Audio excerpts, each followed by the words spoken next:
A single mom's ex left her with crushing debt she didn't know existed.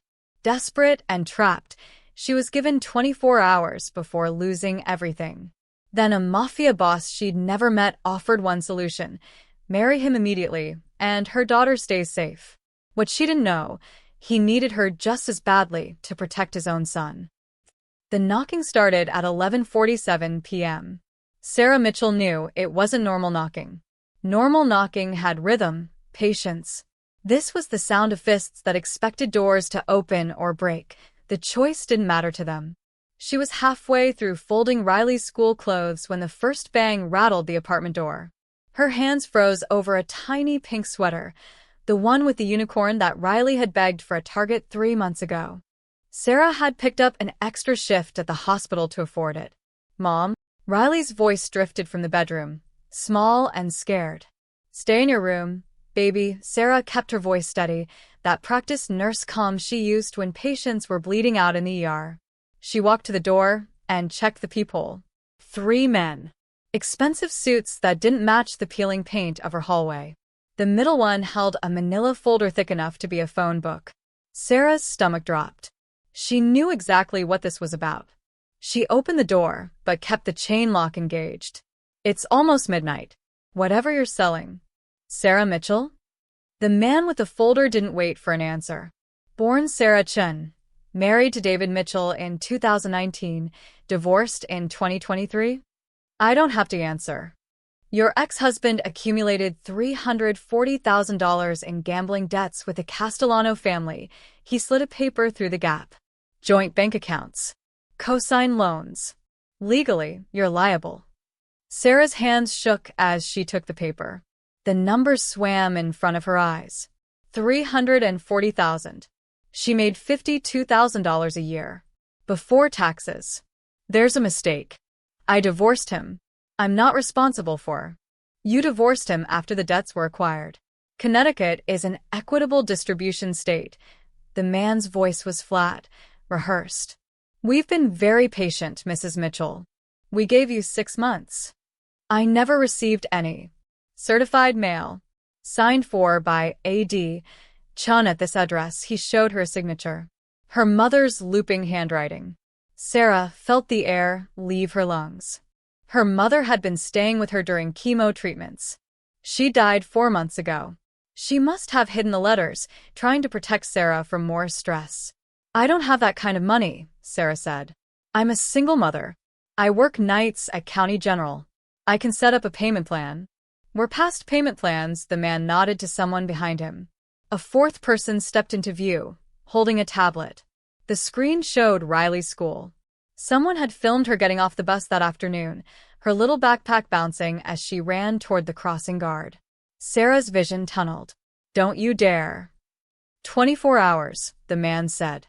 "Either you pay in full, or we collect alternative collateral. Your daughter is 6 years old. She'll work off the debt in one of our service houses. Should take about 15 years, give or take." The world tilted. Sarah grabbed the doorframe. "That's human trafficking. That's business." 24 hours, Mrs. Mitchell. They walked away. Just like that. As if they hadn't just threatened to steal a child. Sarah slammed the door and immediately called 911. The dispatcher was sympathetic but useless. Without an explicit threat recorded, without physical evidence of intent, the police couldn't do anything. Debt collection agencies operated in legal gray areas. Sarah would need a lawyer. She called 3 lawyers. None would take her case at midnight. 2 said they'd need a $5,000 retainer just to start. She had $847 in her checking account. At 2 a.m., she sat at her kitchen table with every document she owned spread in front of her. Bank statements. Divorce papers. David's last known address in Atlantic City. Probably worthless now. She Googled the Castellano family. The results were carefully scrubbed, just business licenses and restaurant reviews, but the Reddit threads told the real story. People who crossed them disappeared. Not dramatically. Just quietly, the way people do when nobody powerful enough cares to look for them. Sarah put her head in her hands. She'd survived nursing school as a single mother.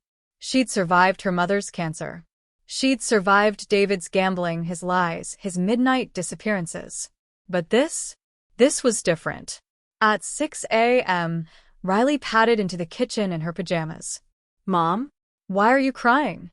Sarah wiped her face quickly. "I'm not, baby. Just tired." "You're still wearing yesterday's clothes." Sarah looked down. Riley was right. She hadn't even noticed.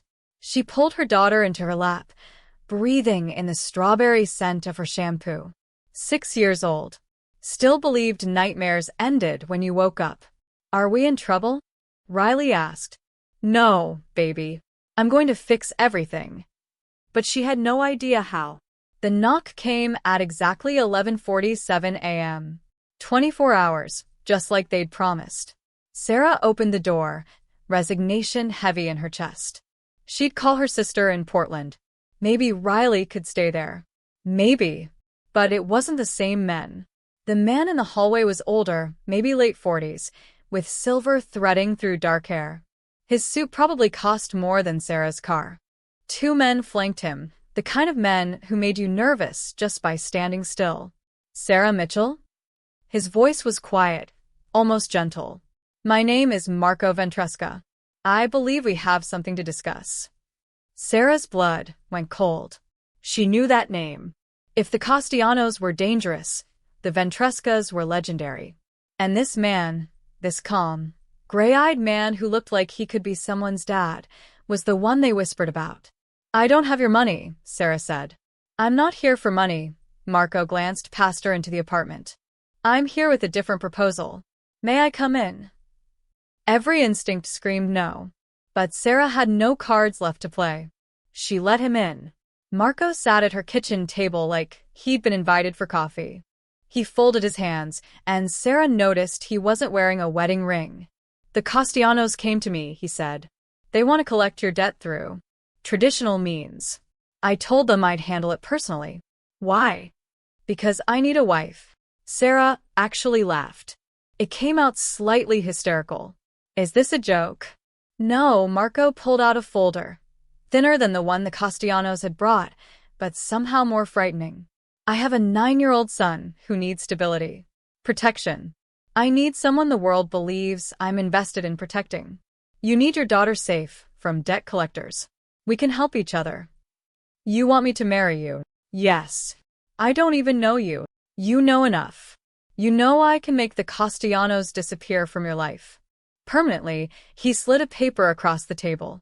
"You know I can give your daughter a safe home, good schools, a future without debt collectors at midnight." Sarah stared at the marriage contract. "And what do you get?" Marco's expression didn't change. "A family that looks real enough to keep my son alive." "From who?" "From everyone." He stood. "You have 1 hour to decide. If you say no, I'll leave. The Castellanos will return. And I think we both know how that ends." He walked to the door, then paused. "For what it's worth, Mrs. Mitchell, I don't hurt women or children. I'm a lot of things, but I'm not that." The door closed softly behind him. Sarah looked at Riley's unicorn sweater, still sitting unfolded on the couch. She had 59 minutes to choose between one nightmare and another. She picked up a pen. The car that picked Sarah up at noon was black, silent, and smelled like leather that cost more than her rent. Riley was at school. Sarah had made sure of that. Whatever happened next, her daughter wouldn't see it.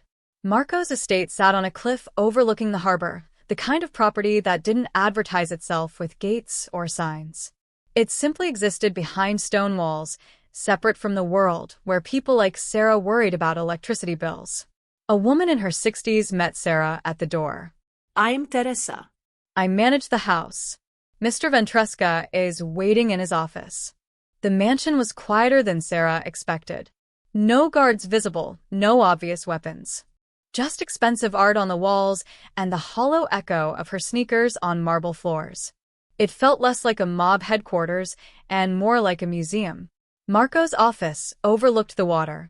He stood with his back to her, phone pressed to his ear, speaking rapid Italian. He ended the call when Sarah entered. "Sit." He gestured to a chair facing an enormous desk. Sarah remained standing. I want to see the contract details first. Something flickered in Marco's expression. Approval, maybe. He opened a file cabinet and spread documents across the desk with the precision of a man who'd done this before. Your ex-husband's debt. He tapped the first stack. Paid in full as of 9 a.m. this morning. The Castellanos have signed off. You and your daughter are free of obligation. Sarah's knees went weak. She sat down hard. Bank recordings of your ex-husband's transactions, another stack. If you're wondering if you could have fought this legally, the answer is no. Connecticut law would have held you liable. Your mother's signature accepting the debt notices sealed it. He produced police reports next. 3 complaints filed by other families in your situation. All dismissed. The Castellanos have judges in their pocket. You had no legal path out. Sarah's hands trembled as she flipped through the papers. Everything he said was true. She'd been trapped from the moment David walked into that casino. Now, Marco pulled out a marriage license, already filled out except for her signature. The contract. We marry within the week. You and Riley move here. You'll have your own wing, 3 bedrooms, private bathroom, sitting room. Riley attends Ashford Academy. Full scholarship already arranged. That school costs $40,000 a year. Yes. Sarah's head spun. What do you actually want from me? Marco sat down across from her. For the first time, she saw exhaustion in his eyes. My son Leo is 9 years old. He's been in a wheelchair since a car accident 4 years ago. The accident that killed his mother. I'm sorry. Don't be. Listen, Marco's voice hardened. There are people in my organization who see Leo as weak. A liability. They want my nephew to inherit instead. As long as I'm unmarried, as long as Leo has no stable family structure, they can argue he's unfit to lead. So, I'm a prop. Your protection, Marco leaned forward. If I have a wife, a blended family, it signals stability. It makes Leo look like part of something larger than himself. It buys him time to grow up before anyone tries to remove him from the equation. Sarah felt sick. Remove him? This is not your world, Sarah. In mine, children inherit empires. And empires make people ambitious. He slid a photograph across the desk. This was taken yesterday. Riley, walking home from the bus stop. A different angle than the Castellanos video. Closer. Sarah's vision went red. You had someone following my daughter? No. They did. Marco pulled out 3 more photos. My nephew's people. The Castellanos. A rival family from Boston. Everyone is watching you now, Sarah. The moment I paid your debt, you became a person of interest. The walls felt like they were closing in. I can take Riley and leave the state. To where? Marco's voice was gentle but final. You have no money. No family except a sister in Portland who's barely staying afloat herself. Yes, I know about her. You can run, but they'll find you. And when they do, they'll use Riley to hurt me through you. The only safe place for your daughter now is here, under my name, under my protection. Sarah wanted to scream, to flip the desk, to run. But every word he said was true, and they both knew it. What happens if I refuse? I walk away. You're on your own, Marco stood. You seem like a good mother, Sarah. A smart woman. So, I think you already know there's only one choice here. He pulled out a pen and set it on the contract. Sarah stared at it. 24 hours ago, she'd been folding laundry. Now she was selling herself to save her daughter. I want it in writing, she said quietly. That Riley is never involved in your business. Never used. Never threatened. Done. And I want to meet Leo before I sign. Marco paused. Why? Because if I'm going to pretend to be his family, I need to see who I'm protecting. For the first time, something like respect crossed Marco's face. He picked up his phone and made a call. Bring Leo to my office. 5 minutes later, a boy rolled in using a sleek wheelchair. He had Marco's dark hair, but his mother's delicate features. His eyes were old for 9, wary and sharp. Leo, this is Sarah Mitchell. She's going to be part of our family. Leo looked at Sarah like she was something he might scrape off his shoe. Another one? How long until this one leaves? Sarah knelt down to his eye level. I have a daughter your age. Her name is Riley. And I promise you, I don't abandon people I'm responsible for. Everyone says that. I'm a nurse. I save lives for a living. It's what I do, she held his gaze. I'm not here because I want to be. But I'm here. And I keep my promises. Leo studied her for a long moment. Then he wheeled himself out without another word. Marco handed Sarah the pen. He likes you. He usually spits at strangers. Sarah's hand shook as she signed her name. She didn't feel like a bride. She felt like a prisoner volunteering for a different cell. The wedding happened on a Thursday afternoon in a judge's chambers that smelled like old books and furniture polish. Sarah wore the same cream blouse she'd worn to her mother's funeral. Marco wore a charcoal suit that probably cost more than her nursing school tuition. There were no flowers, no music, no guests. Just a board clerk as a witness and a judge who clearly knew exactly what kind of transaction this was. I do, Sarah said when prompted. The words tasted like ashes. Marco's I do was steady, businesslike. He slid a ring onto her finger, a simple platinum band that fit perfectly. He'd somehow known her size. The judge pronounced them married. Marco didn't kiss her. He shook her hand like they'd just closed on a house. Riley had been picked up from school by Teresa and was already at the estate when they arrived.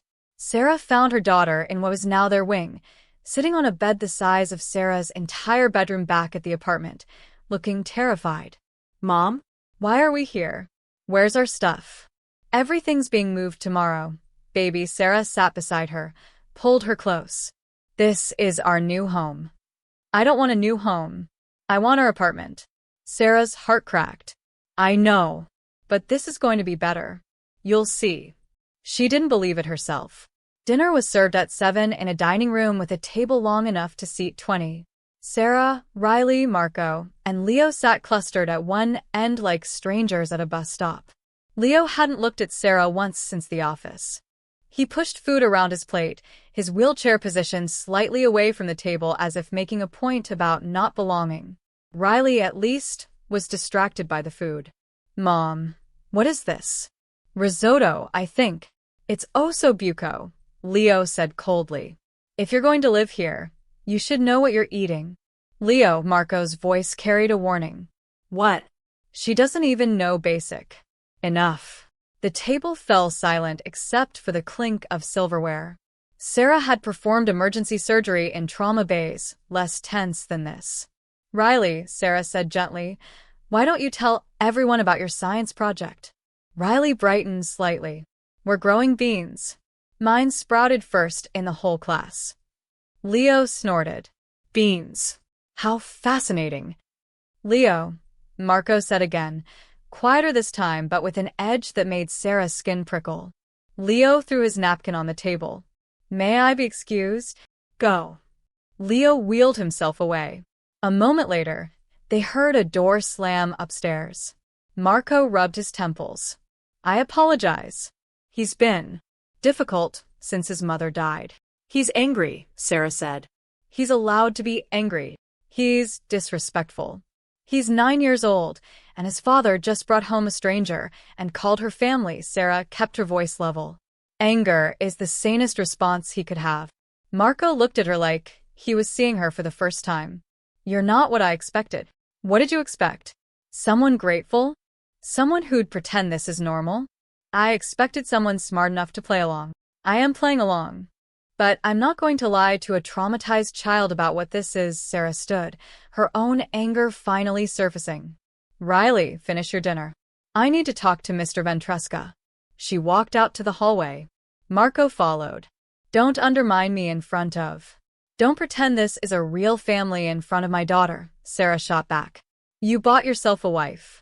Fine. I signed the papers. But I will not gaslight my 6-year-old into thinking this is some fairy tale. Marco's jaw tightened.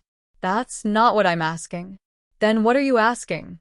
Because right now, I'm a stranger in your house with a daughter who's terrified, and your son hates me, and I have no idea what I'm actually supposed to do here. The silence stretched. Marco's expression was unreadable. Finally, he said, your job isn't to love me. It's to protect him. Protect Leo from what? From giving them a reason, Marco's voice dropped. My organization is watching everything. How Leo behaves. Whether he seems weak. Whether I seem weak for keeping him as my heir. If they think he's unstable, if they think this family is unstable, they'll move against him. He's a child. He's a liability. In their eyes, Marco's mask slipped for just a second, and Sarah saw something raw underneath. I need them to see a strong family unit. A boy with a future. Not a cripple with a grieving father. The casual cruelty of the word made Sarah flinch. Don't call him that. I'm not. They are. Marco turned toward the window. Every day, they're watching for weakness. Waiting for me to fail him. And if I do. He didn't finish. He didn't have to. Sarah thought of Riley upstairs, eating risotto in a mansion she didn't choose. She thought of Leo, angry and alone in his room. 2 children, both trapped in different ways by the same nightmare. People will expect you to be useful, Marco said, echoing his earlier warning. My counsel, my associates, they'll test you. They'll try to break you to prove I made a mistake. And if I break. Marco finally looked at her. His eyes were cold, practical. Then you're no longer useful. And neither is Leo. The threat hung in the air, unspoken but crystal clear. Sarah met his gaze. Then I won't break. Good. Marco started to walk away, then paused. Your daughter's room has been childproofed. Cameras in the hallways only, none in the private rooms. Guards patrol at night. She's safe here. Is that supposed to comfort me? It's supposed to be the truth. He disappeared down the hallway. Sarah stood alone in the vast, empty space. Somewhere upstairs, her daughter was trying to fall asleep in a stranger's house. Somewhere else, a boy was learning to hate her. And she was learning that she'd traded one prison for another. The only difference was this one had better locks. Sarah woke at 5 a.m. out of habit. Her body still programmed for night shifts, even though Marco had insisted she take a leave from the hospital. It wouldn't look right, he'd said. My wife working graveyard shifts. She found Leo's physical therapy schedule posted on the kitchen bulletin board.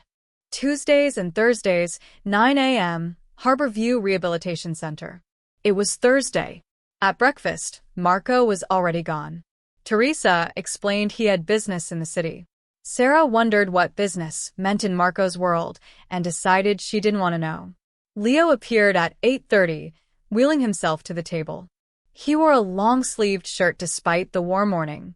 I'm taking you to therapy today, Sarah said. Teresa always takes me. Teresa has the day off. So I'm taking you. Leo's expression could have curdled milk. I don't need a babysitter. Good thing I'm not babysitting. I'm driving. Sarah kept her tone light. Riley's coming too. We'll drop her at her new school orientation after. Perfect. The fake family field trip. Riley looked up from her cereal, confused. What does that mean? Nothing, Sarah said quickly. Leo's just being dramatic. Finish eating, baby. The drive to the rehabilitation center was silent except for Riley's chatter about her new backpack. Leo stared out the window, his jaw set in a stubborn line that reminded Sarah painfully of Marco. Harbor View was nicer than any facility Sarah had seen during her nursing training. Floor-to-ceiling windows, state-of-the-art equipment, and a staff that greeted Leo by name with genuine warmth. Leo.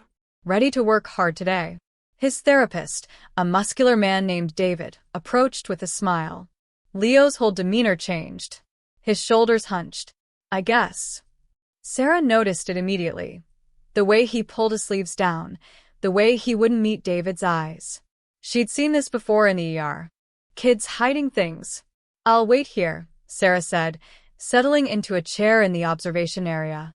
Riley curled up beside her with a picture book. Through the glass, Sarah watched Leo's session. David was patient, encouraging. He had Leo practice transferring from the wheelchair to a parallel bar setup. Simple exercises, weight-bearing, balance, core strength. But Leo kept failing. Not because he couldn't do it. Sarah's trained eye caught it immediately. He was sabotaging himself. Letting his arms buckle too early. Shifting his weight wrong on purpose. After 40 minutes, David wheeled Leo back out. He's having an off day. Sometimes it happens. Leo wouldn't look at anyone. In the car, Sarah waited until they dropped Riley at her orientation. Then she pulled into a quiet park overlooking the harbor. "We need to talk," she said. "I don't want to." "Take off your shirt." Leo's head whipped around. "What?" "Your sleeves. You've been pulling them down all morning." "And you winced twice during therapy when David touched your left arm." Sarah's voice was gentle but firm. "I'm a nurse, Leo. I know what hiding injuries looks like." "I'm not hiding anything." "Then show me." They stared at each other. Finally, Leo's defiance cracked. He slowly rolled up his left sleeve. Bruises. Dark purple ones, in various stages of healing. They covered his forearm and disappeared up toward his shoulder. Sarah's stomach turned. "Who did this to you?" "Nobody." "Leo." "I said nobody." His voice broke. "I did it to myself, okay? I keep trying to stand without the chair when no one's watching." Y fall. A lot. The confession hung between them. Sarah saw it now, the pattern of the bruises. Impact marks from falling against furniture, walls, floors. Why would you do that? Leo's eyes filled with tears he refused to let fall. "Because my father thinks I'm weak. Because everyone thinks I can't do anything. Because if I can't walk, I can't." He stopped, swallowed hard. "I can't be what he needs me to be." Sarah's heart broke. She'd seen Marco's cold practicality, his calculation. But she hadn't realized Leo had internalized it as rejection. "Your father doesn't think you're weak." "Yes, he does. That's why he married you." "Because I'm not enough." Sarah unbuckled her seatbelt and turned to face him fully. "Listen to me. Your father married me because people outside this family want to hurt you. Not because you're weak. Because they're afraid of what you'll become." "That's not." "It is. And you trying to walk by yourself in secret? That's not weakness. That's the bravest, most stubborn thing I've ever seen." Sarah gestured at the bruises. "But it's also incredibly stupid." Leo blinked, surprised by her bluntness. "You have a physical therapist," Sarah continued. "Equipment. Professional help. And you're ignoring all of it because you're trying to prove something to people who aren't even in the room." "I need to get stronger." "Then let me help you." "You're not a physical therapist." No. "But I've worked with dozens of them. I know recovery protocols. I know how bodies heal." Sarah made a decision. "If you let me help you, properly, safely, I won't tell your father about the bruises. But you have to promise to stop the secret attempts. No more falling alone." Leo studied her, suspicious. "Why would you help me?" "Because I have a daughter who needs to see that the people in this house take care of each other. And because," Sarah hesitated, then decided on honesty. "Because you remind me that not everything in this situation is fake. You're real. Your pain is real. And maybe that's something worth fighting for." Leo was quiet for a long moment. Then, barely above a whisper, "He hasn't hugged me since the accident." Sarah felt something shift in her chest. "Then he's an idiot." The smallest hint of a smile crossed Leo's face before disappearing. On the drive home, Sarah noticed something she'd missed before. In the rehabilitation center waiting room, there'd been a plaque on the wall. Harbor View Rehabilitation Center, funded by an anonymous donor. She remembered Teresa mentioning Marco's schedule included hospital board meetings. When they got home, Sarah looked up Harbor View online. Below the surface, buried in nonprofit filings and tax documents, she found it. The center was entirely funded by a trust that led back, through several shell corporations, to Marco Ventresca. He was secretly bankrolling physical therapy for dozens of families who couldn't afford it. She sat back, staring at her computer screen. Who was this man she'd married? Marco returned that evening with instructions. Tomorrow night. Dinner at the estate. The full council. Sarah looked up from helping Riley with homework. "Council?" "My associates. They'll want to meet you officially." His tone suggested this wasn't optional. "What do I need to know?" "Be polite. Don't speak unless spoken to. Let me handle everything." Marco loosened his tie. "They're going to test you." "Ignore it." "Test me how?" "You'll see." That was all he'd say. The next evening, Sarah dressed in the only formal dress she owned, a simple black sheath she'd worn to her mother's funeral. Again, she was starting to associate this dress with every terrible moment in her life. Teresa helped her with makeup. "Don't let them smell fear," the older woman said quietly. "These men are like sharks." Comforting. "I'm serious. Marco's been in control for 12 years, but lately, Teresa trailed off. Just be careful." The dining room had been transformed. The long table now seated 14 people. Men in expensive suits, most in their 40s or 50s. One woman, sharp-eyed, with diamonds at her throat, sat near the far end. Marco stood at the head of the table. Sarah stood beside him, feeling every eye assess her like she was livestock at auction. "Gentlemen." Isabella, Marco's hand settled on Sarah's lower back, possessive. "My wife, Sarah Ventresca." The name still felt foreign. Sarah forced a smile. "Please sit." The meal began. 7 courses. Sarah had no idea what half of it was. She watched which fork Marco used and copied him. The man to her right, silver-haired, with a scar along his jaw, spoke first. "So, Mrs. Ventresca, quite the whirlwind romance. You've known Marco, what, 2 weeks?" "3, Sarah said evenly. 3. Fascinating, his smile didn't reach his eyes. "And before that you were a nurse? Night shift at County General?" "Yes. Such noble work. Caring for the sick and dying." He sipped his wine. "Though I imagine the pay isn't quite what you're accustomed to now." The implication was clear. Gold digger. Sarah met his gaze. "The pay was enough to raise my daughter with dignity, which is more than money can buy." Tension rippled through the room. The woman, Isabella, laughed. "I like her. She's got spine." "Does she?" Another man leaned forward. Younger, maybe 35, with cold eyes. "Or does she just not understand the gravity of this table?" Marco's hand tightened on his wine glass. "Careful, Vincent." Vincent ignored him. "See, Mrs. Ventresca, we've been Marco's counsel for years. We've built this organization together. And then he brings home a stranger, no offense, and expects us to accept her as family? To accept her daughter as Leo's sister?" "I'm not asking for your acceptance," Sarah said before Marco could respond. "I'm here because Marco asked me to be. What you think of that is your business." Bold words. Vincent smiled like a snake.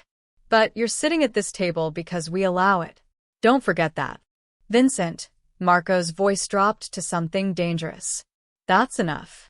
"Is it?" "Because I think we need to discuss the elephant in the room." Vincent stood, walked slowly around the table. "Your son. Our future leader. Except he can't walk. Can't defend himself. Can't command respect." Sarah felt ice slide down her spine. "My nephew, Anthony, is 17. Strong. Capable. He's been training for leadership since he was 10." Vincent stopped behind Leo's empty chair. "The boy was eating upstairs tonight. Maybe it's time we considered a different succession plan." The room went silent. This wasn't testing anymore. This was a coup in motion. Marcos stood slowly. "Are you challenging my authority?"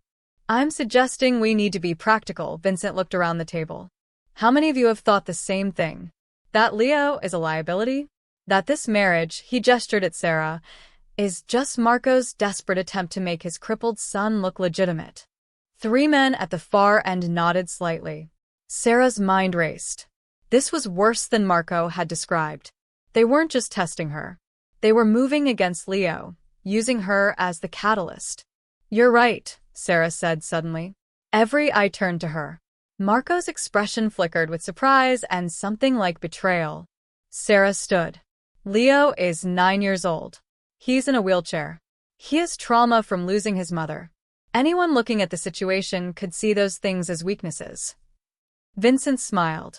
"See? Even she agrees.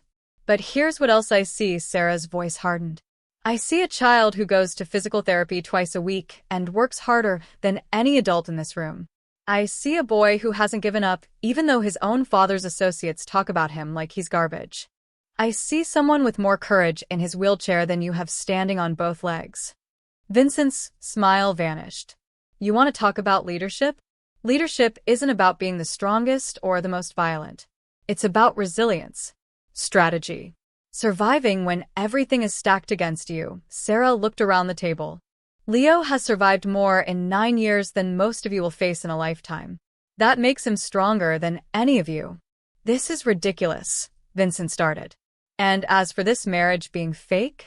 Sarah turned to Marco, made a choice. You're right. I married Marco because I needed protection from debt collectors. He married me because he needed cover for Leo. But you know what? That doesn't make Leo less legitimate. It makes Marco smart enough to protect his son by any means necessary. That's exactly the kind of ruthless thinking a leader needs. The room was silent. Then Isabella started clapping. Slow, deliberate applause. Well, she said, maybe she does belong here after all. Marco stared at Sarah like he'd never seen her before. Vincent's face flushed with anger. This isn't over. Yes, Marco said quietly, dangerously. It is. Sarah is my wife. Leo is my heir. Anyone who has a problem with that can leave. Permanently. Vincent stormed out. 2 men followed him. The rest stayed. After dinner, Marco found Sarah on the terrace. That was either very brave or very stupid. Probably both. You made enemies tonight. I noticed Sarah wrapped her arms around herself. But they were already Leo's enemies. At least now they're focused on me instead. Marco was quiet for a long moment. You didn't have to defend him. Yes, I did. That's the deal, isn't it? I protect Leo. By making yourself a target. Sarah finally looked at him. Would you rather I stayed silent and let them tear your son apart? Something shifted in Marco's expression, a crack in the armor. No one's defended him like that since his mother died. Then you've been surrounding yourself with the wrong people. Marco almost smiled. Almost. You're not what I expected, Sarah Mitchell. Ventresca, she corrected. Apparently, I'm stuck with the name now. Might as well use it. This time Marco did smile. Small, but real. Inside, neither of them noticed Vincent in the hallway. Phone pressed to his ear, already making plans. 3 days passed. Sarah almost started to believe things might stabilize. She was wrong. It happened on a Tuesday evening. Sarah had picked up a single shift at County General. Marco had finally relented after she'd argued that disappearing completely from work would raise suspicions. 1 shift, he'd said. And security drives you. But the security car had engine trouble halfway through her shift. The driver apologized, said a replacement was coming. Sarah told him she'd wait inside the hospital. Safer than a dark parking lot. Her shift ended at 11. The replacement car still hadn't arrived. Sarah called the house. No answer. She tried Marco's cell. Straight to voicemail. The parking lot was nearly empty. Just a few cars scattered under flickering lights. Sarah's old Honda was parked in the back corner. She'd driven it here herself before the security protocol started. She made it halfway to her car when she heard footsteps behind her. 2 men. Ski mask. Moving fast. Sarah's training kicked in before her fear could. She grabbed her keys, threaded them between her fingers like claws, and ran for the nearest car. She slammed her hand on the hood, again and again, triggering the alarm. The shriek of the car alarm split the night. The men hesitated just a second, and Sarah used it. She screamed, not words, just sound. Loud enough to carry across the parking lot. Loud enough for the security guard inside to hear. 1 man lunged. Sarah dodged, swung her bag at his head. It connected with a satisfying thunk. She'd kept her medical textbooks in there, still hadn't unpacked them. Grab her, the other one hissed. Lights flooded the parking lot. The security guard came running, radio in hand. Hey, stop. The men ran. Sarah's legs gave out. She collapsed against the car, her whole body shaking, keys still clutched in her white-knuckled grip. The guard reached her. Ma'am, are you hurt? I'm calling the police. No, Sarah forced the word out. No police. Just. Call my husband. She gave him Marco's number with trembling hands. Marco arrived in 12 minutes. Sarah knew because she counted every single second. Sitting in the guard's office with a blanket around her shoulders and coffee she couldn't drink. When Marco walked in, his face was stone. But his hands shook when he reached for her. Are you hurt? No. I'm fine. They didn't. Who were they? I don't know. Masked Sarah stood, still unsteady. Marco, they were waiting for me. They knew which car was mine. Marco's jaw clenched. He turned to the guard. Security footage. Already pulled it. I'll get you copies. In the car, a different one, with 2 security guards in front. Marco was silent. His hand rested on the seat between them, and Sarah watched it curl into a fist. This is my fault, he said finally. You didn't attack me. I put you in this position. I made you visible. I should have known they'd. He stopped, jaw working. You could have died. But I didn't. This time. They pulled up to the estate. Marco got out first, scanned the grounds before opening Sarah's door. Inside, Teresa was waiting with Leo and Riley. Mom. Riley ran to her. Are you okay? Teresa said something happened. I'm fine, baby. Just a scare. Sarah pulled her daughter close, breathing in her strawberry shampoo, grounding herself. Leo watched from his wheelchair, his expression unreadable.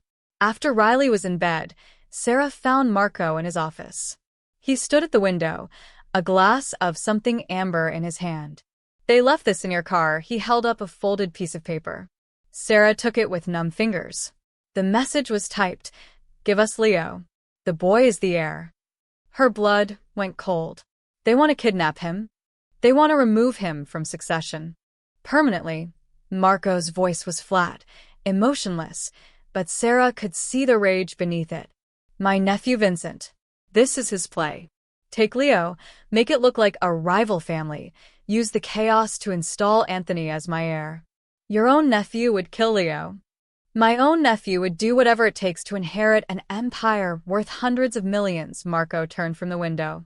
This is what I tried to tell you. This world, my world, doesn't have room for weakness. And you and Leo are both weaknesses now. Sarah's fear crystallized into anger. Then maybe your world is the problem. Maybe. But it's the only world we have. Marco moved closer. I'm doubling your security.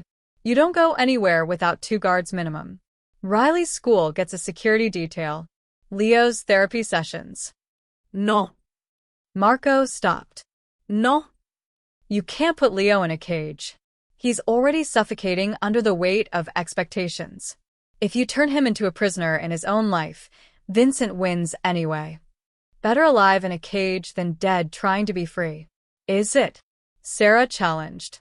Because from where I'm standing, you're so busy protecting him from physical threats that you're not seeing the damage you're doing keeping him isolated. Marco's expression darkened. You've been here a week. Don't presume to tell me how to raise my son. Someone needs to, because right now, he thinks you're ashamed of him. The words hit Marco like a physical blow. That's not. He told me. He thinks you married me because he's not enough. Because his disability embarrasses you. Marco set his glass down with controlled force. He's 9 years old. He doesn't understand. He understands that you haven't hugged him since the accident. He understands that everyone around him talks about succession and leadership and never just asks him how he's doing. Silence fell between them, heavy and sharp. Finally, Marco spoke, his voice barely above a whisper. His mother died because of me. Because I wasn't careful enough. Because I let my guard down for one moment, and she paid the price. He met Sarah's eyes. Every time I look at Leo in that wheelchair, I see my failure. If I keep my distance, maybe I won't fail him again. Sarah's anger dissolved into something sadder. That's the stupidest logic I've ever heard. Excuse me? He's your son. He needs you. Distance doesn't protect him. It just makes him face this nightmare alone. Sarah moved closer. Those men tonight? They didn't scare me because I thought I'd die. They scared me because I thought about Riley losing me, about becoming an orphan in a world that already took her father. She paused, let that sink in. Leo already lost his mother. Don't make him lose his father too. Marco stared at her. Then, without a word, he walked out of the office. Sarah stood alone, wondering if she'd just made everything worse. Upstairs, Leo sat in his wheelchair by his door, listening. He'd heard everything. For the first time in 4 years, he let himself cry. Saturday morning, Sarah found Leo in the gym, a converted ballroom with equipment that would make professional athletes jealous. He was alone, struggling to pull himself up on a set of wall bars. His arms shook with effort. He made it 6 inches before his grip failed. Damn it! He slammed his hand against the wheelchair armrest. Sarah had been standing there for 3 minutes, watching, deciding. "You're doing it wrong," she said. Leo's head whipped around. "I didn't hear you come in." "Good. That means you were focused." Sarah walked over, assessed the setup. "But your form is terrible. You're pulling with your arms when you should be engaging your core." "My therapist says." "Your therapist works with you inside, with perfect conditions and padded floors." Sarah looked around the gym. "What if we tried something different?" "Like what?" "Like outside. Real-world conditions." She gestured toward the French doors leading to the rooftop terrace. "You ever been up there?" Leo hesitated. "My father doesn't like me going outside without supervision." I'm supervising. "And I'm about to become very unpopular anyway, so I might as well make it count." Sarah started wheeling him toward the doors before he could protest. The rooftop terrace was stunning, gardens, seating areas, and a walking path that circled the entire space. Most importantly, it had railings. Sturdy, waist-high railings. "Here's what's going to happen," Sarah said. "You're going to use these railings to practice standing. Not in front of equipment that screams medical condition, just railings that anyone might lean on." "That's not." "And I'm going to use my actual nursing training instead of letting you sabotage yourself like you've been doing in therapy." Leo flushed. "I don't know what." Lie. "I've watched you at Harborview. You could do those exercises if you wanted to. But you're scared." Sarah knelt down to eye level. "Scared of failing in front of people. Scared of your father seeing you weak. So you fail on purpose, where at least you're in control of it." Leo's eyes went wide. No one had called him out like this before. "So here's the deal. Up here, it's just you and me. No serapis. No father. No council members watching for weakness." Sarah stood. "You want to try standing? Really try? This is your chance." For a long moment, Leo just stared at her.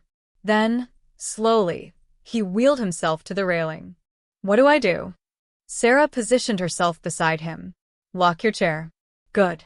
Now grip the railing with both hands. I'm going to help you shift your weight forward.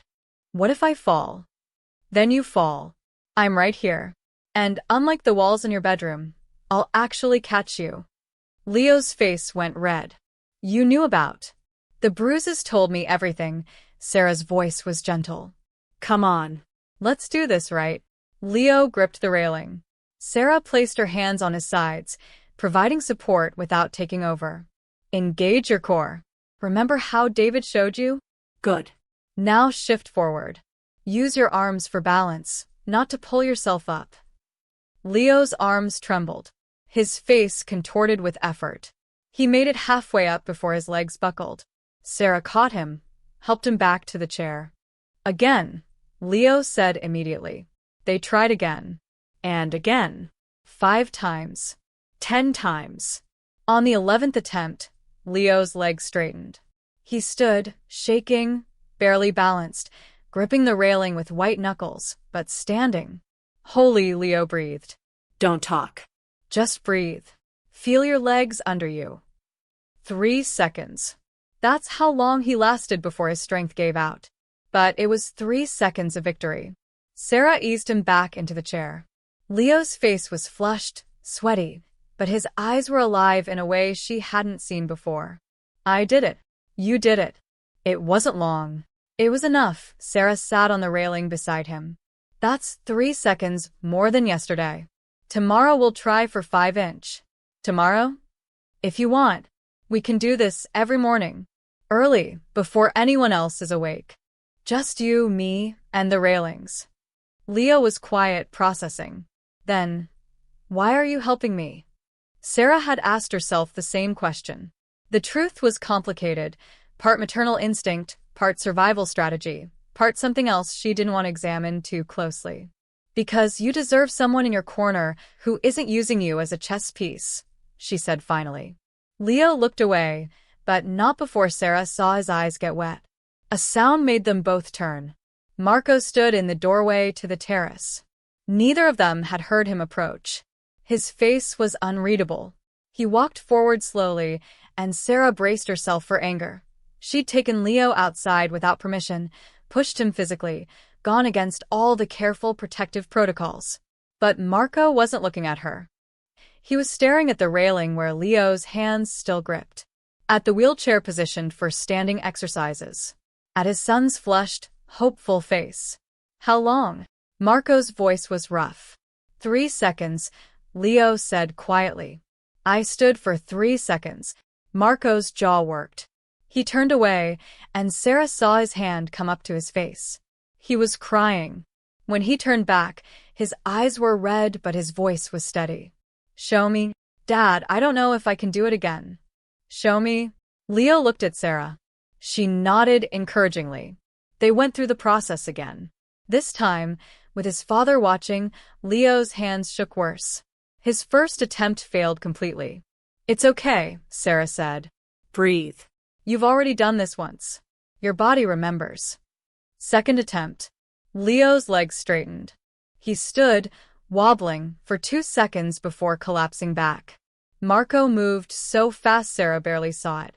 He caught Leo before the chair did, arms wrapping around his son, supporting his weight. And then he just held him. Leo froze, shocked. Then his arms came up slowly, clutching his father's shoulders. You stood, Marco whispered into his son's hair. You haven't stood in 5 years, and you stood. It was only. You stood, Marco pulled back, gripping Leo's shoulders, looking directly into his eyes. Do you understand? You stood. Leo's face crumpled. Tears spilled over. I'm trying, Dad. I'm trying so hard. I know. I know you are. Marco pulled him close again. And I'm sorry. I'm so sorry I made you think you had to do it alone. Sarah quietly moved toward the door, giving them privacy. Sarah, Marco's voice stopped her. She turned. Thank you, he said simply. She nodded and slipped inside. Later, Teresa found her in the kitchen, making coffee with shaking hands. I heard what you did, the older woman said. I overstepped. I know. No, Teresa smiled. You gave that family something they haven't had in years. You gave them hope. Sarah stared into her coffee. Through the window, she could see Marco and Leo still on the terrace, talking. Actually talking, in a way that looked like it might hurt but also might heal. But for just this moment, watching a father and son reconnect, Sarah thought maybe, just maybe, this nightmare had a purpose after all. Her phone buzzed. Unknown number. The text was simple. You're protecting the wrong heir. This is your only warning. Sarah deleted it without responding. Outside, Leo laughed at something Marco said. Sarah decided some warnings weren't worth listening to. The gala invitation arrived on embossed cardstock, so thick it could stop a bullet. The Castellano Foundation annual charity event. Sarah read aloud. This is the family that tried to collect my debt. Marco corrected, adjusting his cufflinks in the mirror. Now, they're business partners. Appearances matter. So, we're pretending we're all friends. We're pretending we're all civilized. There's a difference, Marco turned to her. This is important, Sarah. Vincent will be there with Anthony. Other families will be watching how we present ourselves. How Leo is received. Leo's coming. He has to. This is his first public appearance as my confirmed heir since the accident. Marco's expression was grim. After what happened on the terrace after he stood. Word got out. People are talking. Tonight, we show them Leo isn't weak. Sarah felt dread settle in her stomach. He's 9 years old. He's a Ventresca. Age doesn't matter in our world. The gala was held at the Harbor Grand Hotel. All crystal chandeliers and marble floors, and people wearing jewelry worth more than Sarah's education. She wore a midnight blue gown that Teresa had somehow procured, fitted perfectly despite Sarah never being measured. Riley was home with Teresa. But Leo was here, in a sleek black suit that made him look older, his wheelchair polished until it gleamed. Sarah watched him take it all in. The stares, the whispers, the way people's eyes lingered on his chair before flicking away. "Head up," Marco murmured to him. "You belong here." They made their entrance. Heads turned. Conversations paused. And then the whispers started. Sarah heard fragments as they moved through the crowd.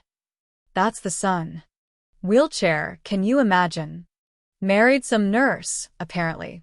Marco's hand pressed against Sarah's back, guiding her forward. They approached a cluster of well-dressed couples. Introductions were made.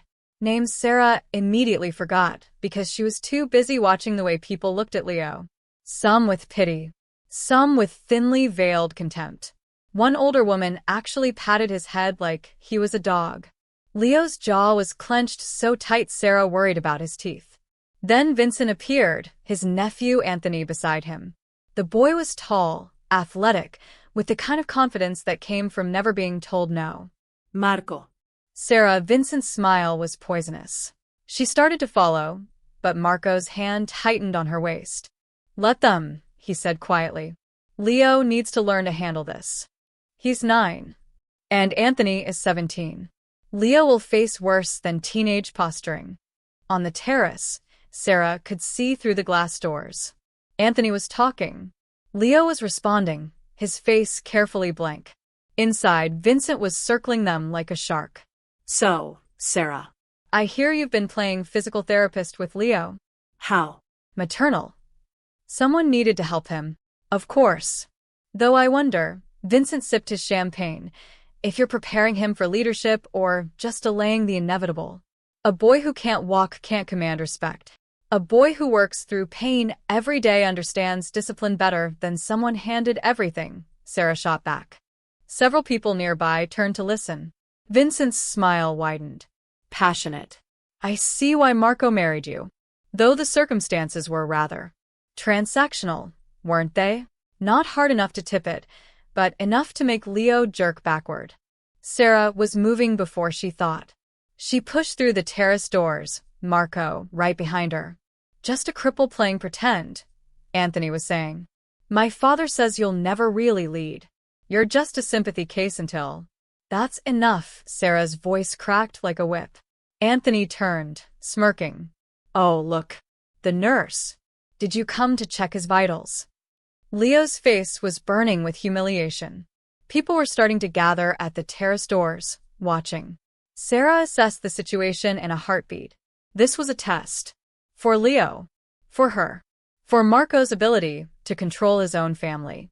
She could defend Leo, prove Vincent's point that the boy needed protection. Or she could do something else. She turned to Leo. "Stand up." Leo's eyes went wide. "What?" "You heard me. Stand up and face him." "Sarah," Marco started, but she ignored him. "You've been standing for 5 seconds now, haven't you? Show them." Understanding flickered across Leo's face. Then fear. Then something harder. He wheeled himself to the terrace railing. The crowd pressed closer, sensing drama. "This is pathetic," Anthony laughed. "He can't even." Leo gripped the railing. Used the technique Sarah had taught him. Slowly, shaking, he pushed himself upward. The terrace went silent. Leo's legs straightened. His knees locked. He stood, gripping the railing with white knuckles, his whole body trembling with effort. But he was standing, looking Anthony directly in the eye. "I'm not a cripple," Leo said, his voice shaking but clear. "I'm the Ventresca heir. And I'm stronger than you'll ever be." He held it for 7 seconds before his legs gave out. But it was enough. Sarah caught him as he fell, eased him back into the chair. The crowd erupted, not in mockery, but in stunned applause. Anthony's smirk had vanished. Vincent looked like he'd swallowed glass. And Marco was staring at his son with something Sarah hadn't seen before. Pride. Raw, undeniable pride. A woman stepped forward from the crowd. Elegant, probably 60, dripping with old money. "Marco Ventresca," That boy has the heart of a lion. He does, Marco said, his voice thick. And you, the woman turned to Sarah, are exactly what this family needed. Someone who refuses to accept defeat. Other families approached, introduced themselves, spoke to Leo directly, respectfully, asking about his recovery instead of pitying him. Vincent and Anthony slipped away, defeated. Later, in the car home, Leo was exhausted but glowing. Did you see their faces? He asked. Did you see Anthony? I saw. Marco reached back from the front seat, squeezed his son's shoulder. You were remarkable. Sarah told me to stand. I didn't know if I could. But you did, Sarah smiled. You did, and you showed everyone exactly who you are. Leo fell asleep before they got home, his head resting against the car window. Marco caught Sarah's eyes in the rearview mirror. That was a risk. I know. If he'd failed. He didn't. Marco was quiet for a moment. You called him the Ventresca future at the gala. In front of everyone. I did. Vincent will never forgive you for that. Good. Sarah looked out at the passing city lights. Let him be angry.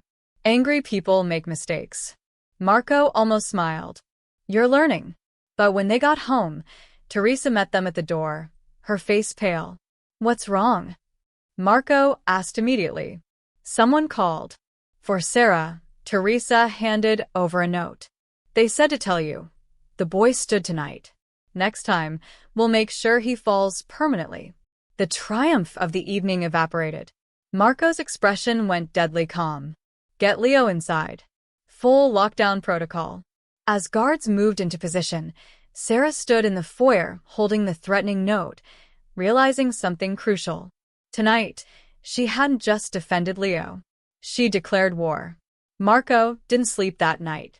Sarah found him at 3 a.m. in his office, files spread across his desk, security footage playing on multiple screens. You should rest, she said from the doorway. I should have seen this coming. Marco didn't look up. Vincent's been planning this for months. I was too focused on external threats. I didn't watch my own counsel closely enough. Sarah entered, closed the door behind her. What are you looking at? Financial records. Communication logs. Security reports. Marco pointed at one screen. 3 council members have been meeting secretly. Vincent, obviously. Carlo Rossini. He's been with me for 10 years. And Isabella. The woman from dinner? She defended me. Exactly. Which means she's either genuinely on our side, or she's smart enough to play both. Marco rubbed his eyes. I can't trust anyone. You can trust me. He looked at her, then really looked at her. Can I? You've been here 3 weeks, Sarah. For all I know. For all you know, I'm exactly what I appear to be. A nurse who got trapped in your world and is trying to protect her daughter. Sarah sat across from him. I'm not your enemy, Marco. But I might be the only person in this house who isn't playing a long game. Marco studied her face. Then he pulled out a folder. This came this morning, before the gala. Inside was a dossier. On Sarah. Her entire life. Birth certificate, school records, nursing credentials, her marriage to David, the divorce, her mother's death. Even Riley's birth certificate. And photos. Recent ones. Of Sarah and Leo on the terrace. Of Riley at school. Of Sarah at the hospital. They've been documenting everything, Marco said. Building a case against you. Against Leo. Against me for bringing you both into the family. Sarah's hands shook as she flipped through the pages. What kind of case? That you're an unfit influence. That Leo's progress is fake, staged for appearances. That I've gone soft. Marco leaned back. They're planning to call an emergency council meeting. Force a vote on Leo's succession. Can they do that? If they have enough support, yes. The council can override my decisions if they prove I'm acting against the family's interests. His voice was bitter. It's a safeguard against leaders going rogue. I helped write the rules myself. Sarah set down the folder. When? Soon. Maybe days. They're waiting for the right moment. Marco pulled up another screen. Text messages, encrypted but decoded. They were hoping Leo would fail tonight. Would collapse publicly, prove their point. Instead, you turned him into a symbol. So, what do we do? We. Marco raised an eyebrow. You think I'm going to sit back while they plot against a 9-year-old? Sarah leaned forward. I'm already a target. Might as well make it count. Marco almost smiled. Then his expression darkened. There's something else. The threat tonight.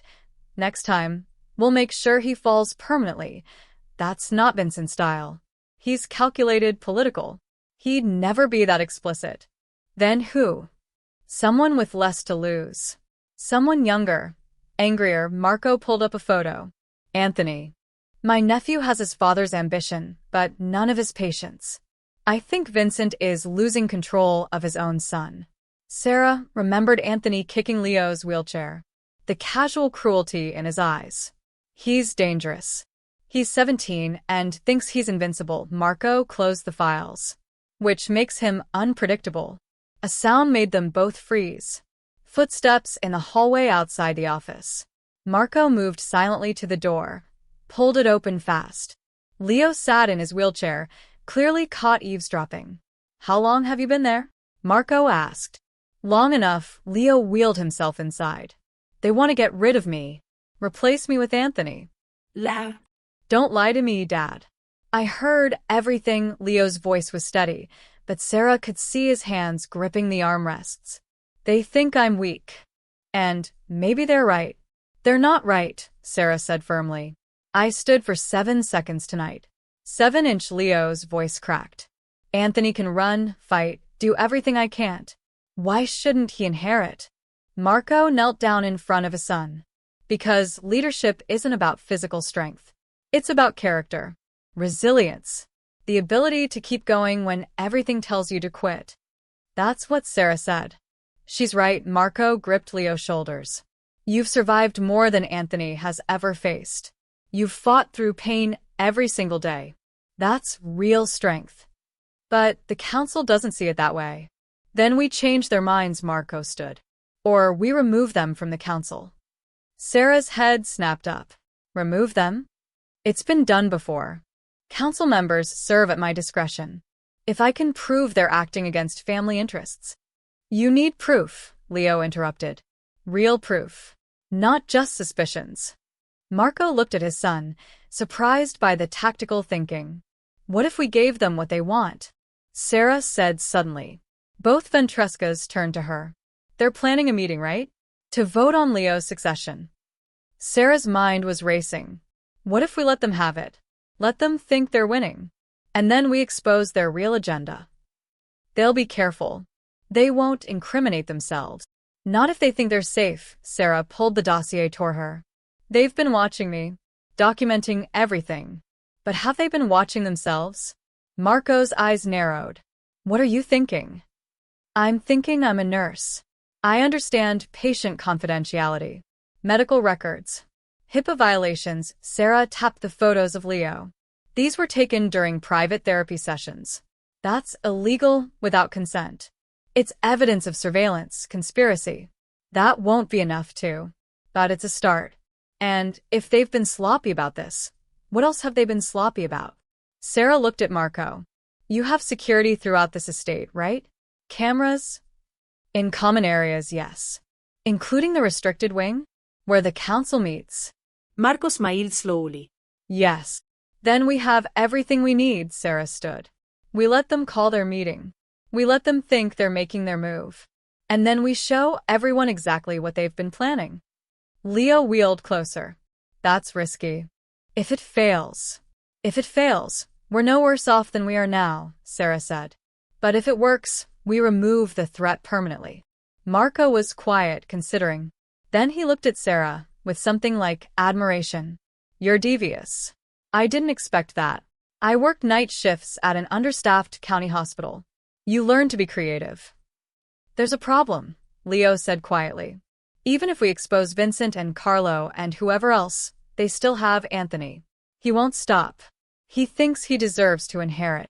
Then we deal with Anthony separately, Marco said. One thread at a time. A phone buzzed. Marco checked it, his expression darkening. It's Carlo. Emergency council meeting called for tomorrow night. They're moving faster than I thought. Tomorrow? Sarah felt her stomach drop. That's not enough time to. It has to be. Marco was already pulling up security protocols. We have 18 hours to prepare. Leo, I need you to stay visible tomorrow. Normal routine. Make them think nothing's changed. What about Sarah? Leo asked. Sarah is going to help me review every piece of security footage from the past month. Marco looked at her. I hope you don't need sleep. Who needs sleep? Sarah tried to sound confident. Let's burn them down. But as Marco started pulling files, as Leo wheeled himself out to try to rest, Sarah felt the weight of what they were attempting. They were about to go to war with people who'd spent lifetimes learning how to win. And if they failed, Leo wouldn't just lose his inheritance. He'd lose his life. Sarah thought about Riley, asleep upstairs, innocent and safe. For now. She picked up the first file and started reading. 18 hours until everything either changed or fell apart. The abandoned shipyard smelled like rust and seawater. Marco had chosen it deliberately. Neutral ground, far from the estate, where no one could claim home advantage. Are you sure about this? Sarah asked for the third time, checking her phone. The recording app was ready. The camera hidden in her necklace, a gift from Marco that morning, was transmitting to his security team. No. But it's too late to back out. Marco adjusted his jacket. Beneath it, Sarah knew, was a gun. Remember the plan. Let them talk. Let them confess. Don't provoke them until we have everything on record. And if they don't confess, they will. Men like Vincent can't resist gloating when they think they've won. A car pulled up. Then another. Vincent emerged first, followed by Carlo and two other council members Sarah recognized from the first dinner. But no Isabella. Where's the rest of the council? Marco called out. The ones who matter are here. Vincent's smile was sharp. The ones who agree it's time for changes. They gathered in the center of the shipyard, surrounded by skeletal cranes and forgotten machinery. Sarah stood slightly behind Marco, playing the dutiful wife. Harmless. Ignorant. Let's make this quick, Carlo said. Marco, we've called this meeting to discuss Leo's future as heir. There's nothing to discuss. Leo is my son. Leo is a liability. Vincent pulled out a folder, the same dossier Sarah had seen. We've documented everything. His physical limitations. His dependence on medical intervention. The fact that he required his stepmother to help him stand at the gala. It was a circus act, Marco. Not leadership. He stood on his own strength. He stood because she manipulated him into it. Vincent turned to Sarah. Tell me, Mrs. Ventresca, what's your background in physical therapy? Oh, that's right. You have none. You're a night shift ER nurse playing doctor with a disabled child. Sarah bit her tongue. Let him talk. Let him incriminate himself. This is what it's come to, Vincent continued. You've brought an outsider into our family, given her access to your son, and now you're parading him around like he's ready to lead. It's embarrassing. What do you propose? Marco's voice was dangerously calm. Anthony inherits. Leo receives a generous trust fund and lives comfortably. You step back gradually. Allow me to manage operations. Vincent spread his hands. Everyone wins. Except Leo. Leo was never going to lead, Marco. The accident made that clear. You've been in denial for 5 years. Carlo stepped forward. We've already taken a preliminary vote. 4 council members support the transition. You're outvoted. Based on what authority? Based on the fact that you're compromised. Vincent pulled out more papers. Bank transfers. Large sums to rehabilitation centers. Anonymous donations to hospitals. You've been hemorrhaging money on charitable causes while our operations struggle. Sarah's breath caught. They'd found Marco's secret funding. Those are legitimate business expenses. Those are weaknesses. Signs that you've gone soft. Vincent moved closer. The Marco I knew would never waste resources on strangers. But then you married one, so I suppose it makes sense. Careful, Marco warned. Or what? You'll do what you've been threatening for weeks? Remove me from the council? Vincent laughed. You can't. Not without a majority vote. And I have the majority. This was it. Sarah felt Marco tense beside her. You're right, Marco said suddenly. I can't remove you, but I can expose you. Vincent's smile faltered. Excuse me? Sarah, show them. Sarah pulled out her phone, pulled up the files they'd spent all night compiling. These are security recordings from the estate, specifically from the restricted wing where you've been holding your secret meetings. She turned the screen around, showed them video of Vincent, Carlo, and two others gathered in a private room. So we met privately, Vincent said. That's not. Keep watching. The video played, audio included. Vincent's voice, clear as crystal. Need to remove Leo permanently. An accident. Make it look like his condition worsened. The boy's already fragile. Carlo's voice. And Sarah? Vincent. Once Leo's gone, she's useless. We can pressure her to leave. If she doesn't, well, accidents happen to nurses too. The color drained from Vincent's face. There's more, Sarah said. She pulled up the next file. These are medical records from Harborview. Photos taken during Leo's private therapy sessions. Photos you commissioned Vincent through a private investigator. That's a HIPAA violation. Federal crime. You're bluffing. I'm a nurse. I know medical privacy law better than you do. Sarah pulled up emails, bank transfers, the entire paper trail. You paid someone to illegally photograph a minor receiving medical treatment. That's not just unethical. It's criminal. And this, Marco added, pulling out his own phone, is a recording of you meeting with the Castellano family 3 weeks ago, offering them information about my operations in exchange for support when you make your move. Vincent's face went from pale to red. You were spying on me? You were planning to kill my son. Marco's voice was ice. Did you really think I would notice? Carlos stepped back, hands raised. I didn't know about any of this. Vincent said we were just discussing succession options. Don't be a coward, Carlo. Vincent's composure was cracking. We all knew what needed to happen. Leo is weak. Anthony is strong. It's natural selection. Natural selection, Sarah repeated. Is that what you call plotting to murder a 9-year-old? I call it protecting the family's future by betraying its present. Marco pulled his gun, not pointing it, just revealing it. Here's what's going to happen. You're all going to get in your cars and leave. Tonight. Forever. If you ever contact me, my family, or anyone in my organization again, these recordings go to the FBI.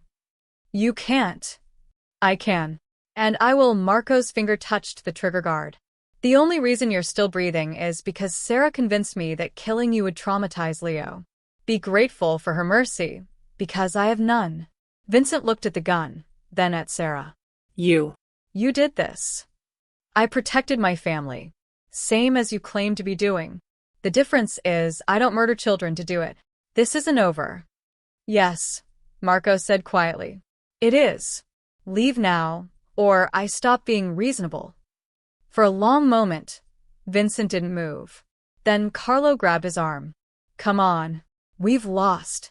They walked to their cars. Just before getting in, Vincent turned back. Anthony won't stop. He believes he's the rightful heir. You haven't won, Marco. You've just delayed the inevitable. The cars drove away, taillights disappearing into the dark. Sarah's legs gave out. She sat hard on a concrete barrier, adrenaline crashing through her system.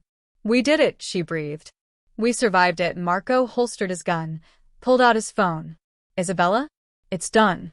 Vincent and Carlo are out. Call the remaining council members. Emergency session tomorrow at the estate. We're restructuring. Yes, she's fine. I will. He ended the call, helped Sarah to her feet. Isabella was on our side. She's been feeding me information for weeks. She's the one who told me about the secret meetings. Marco steadied Sarah. I couldn't tell you before. Couldn't risk Vincent finding out. Sarah wanted to be angry about the secrecy, but she was too exhausted. What happens now? Now we go home. We tell Leo he's safe. And tomorrow, we rebuild the council with people who actually care about more than power. They drove back in silence. The adrenaline faded, leaving Sarah hollow and shaking. At the estate, Leo was waiting with Teresa. The moment he saw them, his face asked the question. It's over, Marco said. Vincent's gone. You're safe. Leo's eyes filled with tears. Really? Really? Sarah knelt down, pulled him into a hug.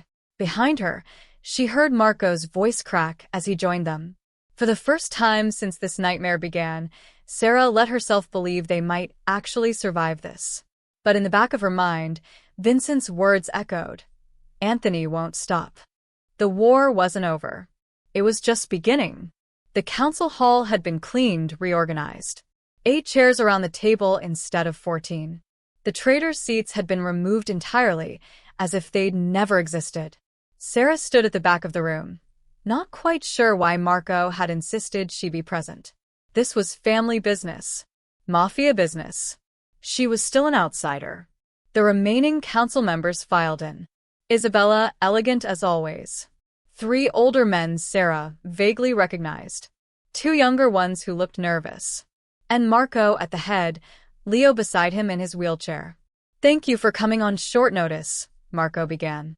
"As you know, we've had to remove several members who proved they were working against the family's interests." Murmurs of agreement. Everyone knew what had happened at the shipyard by now. Word traveled fast in Marco's world. Which brings us to the question of succession. Marco placed his hand on Leo's shoulder. "My son has been challenged, doubted, threatened. And through it all, he's shown more strength than many full-grown men I know." Leo sat straighter, trying to look confident. Sarah could see his hands shaking slightly. "But strength alone doesn't make a leader," Marco continued. "A leader needs vision, strategy, the ability to adapt to changing times." He paused. "For too long, this organization has ruled through fear and violence. It's made us rich. It's also made us vulnerable." Isabella leaned forward. "What are you proposing?" "I'm proposing we evolve." Marco pulled out a document. "This is a comprehensive plan to transition our legitimate businesses, real estate, restaurants, investments, into the primary focus of the Ventresca Empire. The illegal operations will be phased out over the next 5 years." Silence. Shocked, heavy silence. "You want to go legitimate?" one of the older men said. "Marco, that's survival." Marco interrupted. "The FBI has been circling for years. Our enemies are waiting for any excuse to tear us apart. If we continue as we are, Leo inherits a target on his back. But if we transform now, he inherits an empire that can actually last. The other families will never accept." "The other families are hemorrhaging members to federal prison," Isabella cut in. "Marco's right. The old ways are dying. Either we adapt or we die with them." Sarah watched the faces around the table. Some resistant, some considering. Marco was asking them to give up everything they'd known. "There's precedent," one of the younger council members said. "The Kennedy family, the Bronfmans, criminal empires that went legitimate and became dynasties." "And who leads this transition?" the older man asked. "Leo's 9 years old. He can't." "Leo will learn," Marco said firmly. "He has years to prepare. But he won't do it alone." Marco gestured to Sarah. Every eye turned to her. Sarah's heart stopped. Sarah has proven herself invaluable to this family. She protected Leo when I failed to. She exposed the traitors when I was too blind to see them. She understands strategy, discipline, and most importantly, she understands that true power comes from building people up, not tearing them down. "Marco, what are you saying?" Sarah's voice was barely a whisper. "I'm saying that Leo needs more than a father. He needs allies, mentors, people who believe in him completely." Marco pulled out another document. "I'm proposing that Sarah Ventresca be named co-head of the family transition, with full authority to guide Leo's education and represent the family in legitimate business matters." The room erupted. "She's been here a month. She's not even blood. This is unprecedented." "So, was Vincent trying to murder my son?" Marco said coldly. The room went silent. "Sarah has earned her place at this table. More than that, she's shown us a different way forward. A way where strength doesn't require violence. Where leadership doesn't require fear." Isabella stood. "I support it." One of the younger men raised his hand. "I do too." Slowly, reluctantly, the others agreed. Some genuine, some clearly just unwilling to oppose Marco after what happened to Vincent. But it was unanimous. Marco turned to Sarah. "Do you accept?" Sarah looked at Leo. The boy was staring at her with something like hope in his eyes. She thought about Riley, safe upstairs with Teresa. She thought about the nursing career she'd left behind. The simple life she'd once wanted. That life was gone. But maybe this new one could be something else. Something that mattered. "I accept," Sarah said. "On one condition." Marco raised an eyebrow. "Which is?" "We bring Leo into these meetings. Not to make decisions yet, but to learn. If he's going to lead someday, he needs to see how it's actually done." The council members looked uncomfortable, but Marco smiled. Agreed. He pulled Leo's wheelchair to the table, positioned him between himself and Sarah. "As of today, the age of violence ends with me," Marco announced. "We build something different. Something Leo and his generation can be proud of. Anyone who can't accept that is free to leave." No one moved. "Good," Marco gestured to Isabella. "I want a full audit of our operations. Every business, every investment. We identify what can be legitimized and what needs to be shut down." "That will take months," Isabella said. "Then we start today." The meeting lasted 3 hours. Sarah took notes, asked questions, learned the staggering complexity of Marco's empire. It wasn't just crime. It was layers of legitimate businesses built on top of illegal foundations. Untangling them would be like removing tumors from vital organs. Delicate. Potentially fatal if done wrong. But possible. When the council finally adjourned, Leo wheeled himself to Sarah. "You didn't have to do that." "Do what?" "Insist I be included. Everyone thinks I'm too young. Everyone thought you couldn't stand either." "They were wrong about that too." Sarah crouched down. "You ready for this?" "It won't be easy." "Nothing about my life has been easy." Leo's jaw set in that stubborn line she'd come to recognize. "At least this is something I chose." That evening, Sarah found Marco on the terrace, where she'd first helped Leo stand. He was staring out at the harbor, a glass of whiskey untouched in his hand. "You're angry," Sarah said. "I'm terrified." Marco didn't look at her. "I just gave you power equal to mine. I just announced we're abandoning everything that made my family strong for generations. And I did it all on a hope that you're right about this new way forward." "I might not be right." "I know." Marco finally turned. "But I watched Vincent, Carlo, all of them. They were building empires on fear, and it was eating them alive. Making them monsters. I don't want that for Leo. He won't be. Not if we don't let him." Marco studied her face. "How did you become so certain? You've been here barely a month, and you speak like you've done this before." "I raised a daughter alone while working night shifts and caring for my dying mother," Sarah said quietly. "You do what you have to do. You adapt. You survive. And sometimes, if you're lucky, you figure out how to actually live." Marco set down his glass. For a moment, Sarah thought he might touch her. Might close the distance that had always existed between them. Instead, he said, "Thank you. For everything. Don't thank me yet. We have years of work ahead." "Years," Marco repeated. "I'm starting to think we might actually have them." Inside, Leo was showing Riley the council room. Sarah could hear her daughter's excited voice. "You mean you get to help run everything? That's so cool." And Leo, laughing, actually laughing, "Only if I survive Sarah's training sessions. She's tougher than any of Dad's guards." Sarah smiled. This family that had been forced together by desperation, debt, and danger, it was starting to feel almost real. The marriage that began as a transaction was becoming something else. Not love. Not yet, maybe not ever. But partnership. Trust. A shared purpose that mattered more than either of them had expected. And for the first time since that midnight knock on her apartment door, Sarah thought maybe this nightmare could have an ending that didn't destroy them all. 1 month later, Sarah found herself in a place she never expected, a playground. Not the elaborate one on the estate grounds with its designer equipment and pristine landscaping. This was Harborview Park, public and scuffed and real.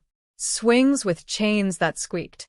A merry-go-round that listed slightly to one side. The smell of hot dogs from a nearby vendor. Riley pushed Leo on the swing, her small hands barely able to generate momentum. But Leo was laughing, head thrown back, looking more like a normal kid than Sarah had ever seen him. "Higher," he called out. "I'm trying." Riley huffed. "You're heavy." Sarah sat on a bench, watching them.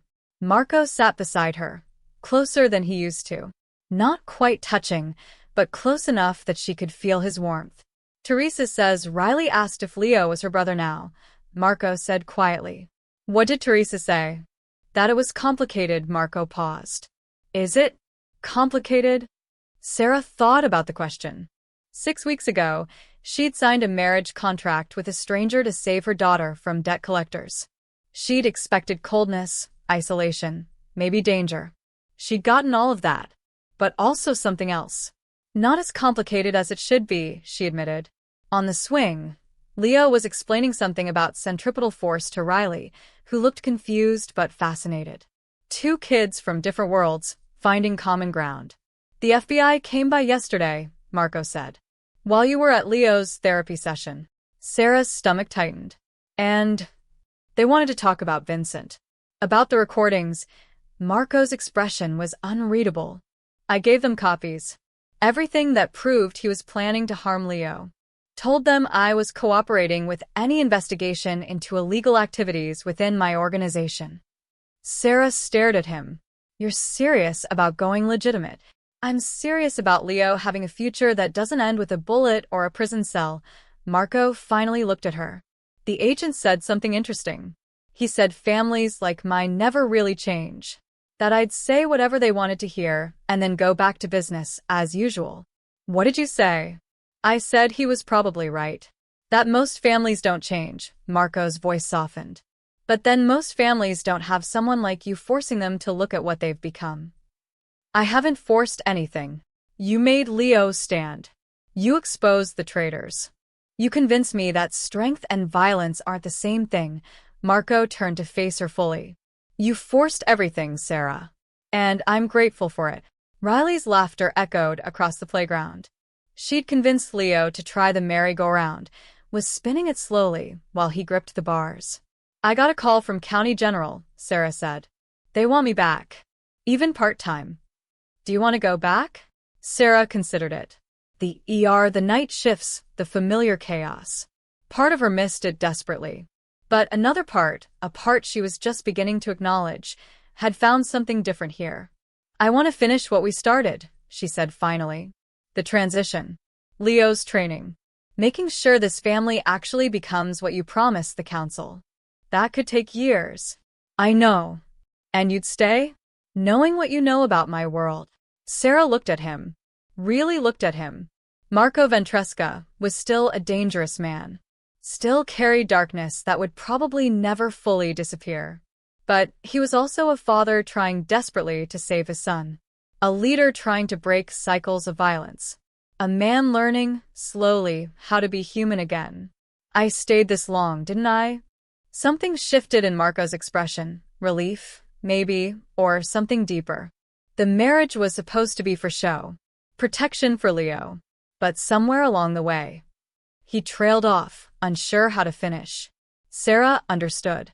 The marriage that began as coercion had become something neither of them had planned for. Not romance, not love in the traditional sense, but a partnership built on shared purpose and hard-won respect. "We're not a normal family," Sarah said. "We never will be. But maybe we're our own kind of family." Sarah watched Riley help Leo off the merry-go-round, both kids dizzy and giggling. "One that works despite everything that should have torn it apart." Marco followed her gaze. "I never believed my empire could be saved. Not legally. Not without burning it all down and starting over." He paused. "Until you arrived. Don't make me into some kind of savior. I just did what needed to be done." "That's exactly what makes you different." Marco's hand moved, hesitant, then settled over hers. "Everyone else in my life wants something from me. Power. Money. Protection. You just want Leo to be okay. Riley to be safe. That's it." Sarah didn't pull away from his touch. That's not nothing. No. It's everything. They sat in silence, watching the children play. Riley was teaching Leo how to play tag, an adapted version where he could participate from his wheelchair. Other kids at the playground had joined in, not caring about his disability, just seeing a game. I've been thinking, Marco said after a while, about what happens when Leo's older. When he actually takes over. What about it? I want to step back. Not completely, but enough to let him lead. To make real decisions, Marco squeezed her hand. But I don't want to do it alone. The stepping back part. The figuring out who I am outside of being the head of the family. Sarah's heart beat faster. What are you saying? I'm saying this marriage started as a transaction. But maybe it doesn't have to stay that way, Marco turned to her. I'm not asking for romance or declarations. I know what we are. But maybe we could be partners in more than just protecting Leo. In actually building a life. Sarah thought about her apartment with the peeling paint. About folding Riley's unicorn sweater at midnight while debt collectors pounded on the door. About the impossible choice she'd made that had led her here. It had been terrifying. Still was if she was honest. But somewhere along the way, this house had become home. Leo had become someone she cared about protecting. And Marco, complicated, dangerous, trying so hard Marco, had become someone she respected, maybe even trusted. I have one condition, Sarah said. Another one? Riley and Leo get normal childhoods. As normal as we can give them. Playgrounds. Schools. Friends who don't know about council meetings or succession plans. Done. And when Leo's old enough, he gets to choose. Really choose. Whether he wants this life or something else. Marco was quiet for a long moment. Then agreed. Even if he walks away from everything I've built. Even then. Then yes. Partners, Marco's grip tightened on her hand. In everything. On the playground, Leo called out. Mom. Dad. Watch this.